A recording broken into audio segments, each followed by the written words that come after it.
I'm just thinking now, the gutless, conniving, cat-loving, double-crossing Red. How much of a stretch was that for Danny McBride? Not much of a stretch, you know. That's, I think, why they cast me, is because I pretty much was this guy, you know.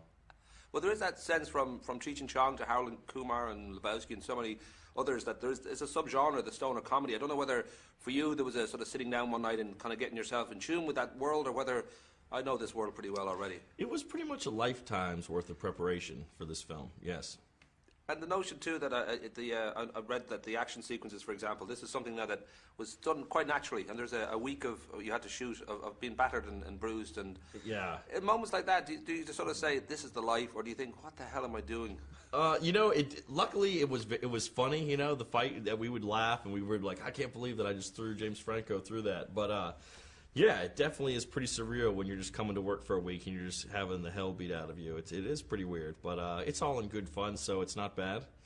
I know that your buddy David Gordon Green directs here, and you noticed when you kind of met up with Judd on the set of Knocked Up that there's sort of similarity in the approach to how they make movies, and I'm guessing then it was quite an easy shoot for you because you're kind of in a world that working with people that have the same kind of approach and working in a world that you feel very comfortable with. Was it a particularly good shoot that way, or? It was great, actually. You know, I'd gone to school with David and known him for a long time, and David pulls a lot of the same guys onto each movie. So, you know, it was pretty awesome to walk onto the set, and you're there with, like, you know, all these guys you went to college with that are all, like, you know, getting paid real money, as opposed to when we would make these independent films and we'd be paid in ham sandwiches.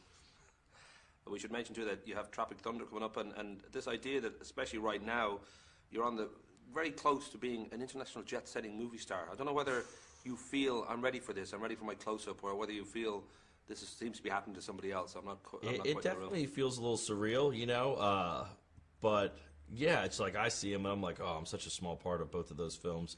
So, you know, who knows what will happen, but if it can allow more opportunities to go to cool cities and have the trip paid for by a studio, I'm in. I'll take it.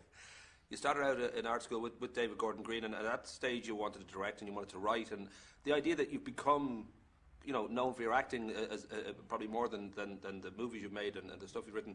I don't know whether that's something you're still kind of reluctant about, or whether you feel this is great, I like this, I want this. Well, it's cool. You know, I don't have a headshot or anything. I never kind of pursued this alley, but it's definitely, I mean, it's a cool gig. It's awesome, and I think it's gotten me to a point where I will be able to make a film, but I'm not gonna have to like hit my parents up for all their money to make it. You know, I want to put it on my own credit card. Maybe I can talk someone else into doing it. You know. Which might have been, I think, when you talk about getting the money together for the 2006, The Foot Fist Way, which you made with your buddies from the North Carolina School of Arts. Yeah. That seemed to have such a huge impact. People like Will Ferrell and Adam McKay, big fans of it, and Judd kind of got in touch with you because of it. I don't know whether at what stage you realised this movie is like some sort of great calling card. It just seems to have this effect that it's an underground thing for a lot of people, but they certainly noticed it. Yeah, it was definitely weird. You know, we put that movie, it was just me and two buddies, Jody Hill and Ben Best, these guys I went to the School of the Arts with as well, and we had been living in Los Angeles for, I guess it was like 7 years at that point, and just doing nothing we enjoyed doing or were particularly proud of doing, and yeah, we were just like, let's just do this movie. We'll see what happens, and worst case scenario, we have very high credit card payments, and you know, and we're back at this place. So we did it, and luckily we did, because it definitely kind of changed our lives. The notion that I mentioned already that Tropic Thunder is coming around. You've shot Land of the Lost with Will Ferrell for Brad Sibling, a very good big budget. It sounds a good movie, but big budget comedy.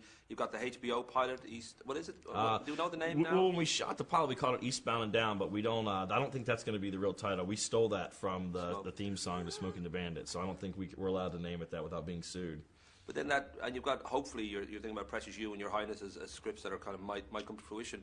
Does it feel like every kind of waking hour now is kind of things are moving and you have to keep making decisions and sort of get this rolling and have that plate spinning, or I don't know whether it sort of feels relaxed, whether It definitely is a lot of work. I mean, that's the thing with coming from the writing background. It's like I would just kind of like to use these opportunities to try to get a lot of my writing out there and the stuff I've been working on. So, you know, a lot of times I'll just like, you know, I'll definitely work around the clock on my scripts and just try to not lose any opportunities.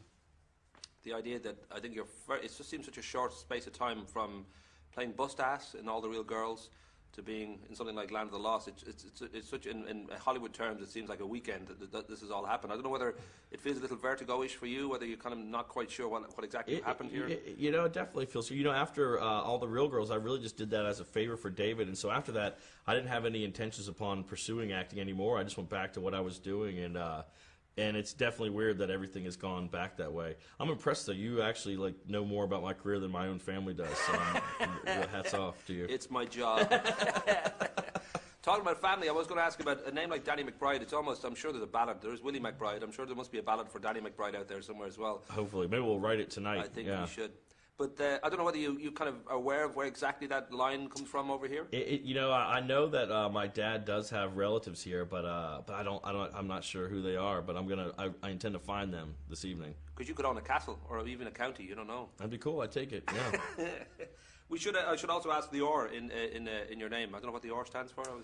It stands for Richard. When I got into these films, I had to join the Screen Actors Guild. I had to join the union. And you're not allowed to join with someone else's name, and there already was a Dэнny MacBride, and he's a singer from the 70s, and and so I had to use an initial or change my name, and so I put the R in, but then about a month ago I got a letter from SAG saying that I beat the old Dэнny MacBride. I have more credits than him, so now he has to use his initial, and I get the name. Rock and roll. It's really mean. It's not a nice way to do things.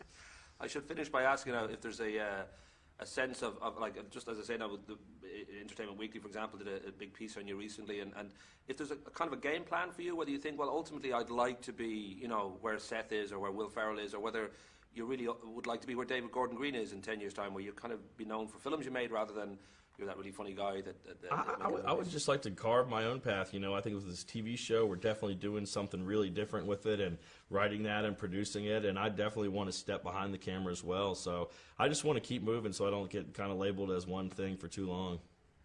Just very briefly, the character here, Red, I don't know if that was... He's just such a kind of that wonderful mix of he's a despicable guy and yet you just love the guy as well at the same time. Is that something that you really work hard at, or you think, well, that's easy, I just sort of do bad things, but I'll always sort of come through? For me, I always like characters like that. I like the characters that aren't necessarily morally correct, and there is some sort of having to kind of really push through to identify with the person because you're not really in sync with all the things that they're doing. And I don't know, I think it's kind of cool to side with the asshole. I like it. Rock and roll. I'm giving the friendly finger. Nice to talk.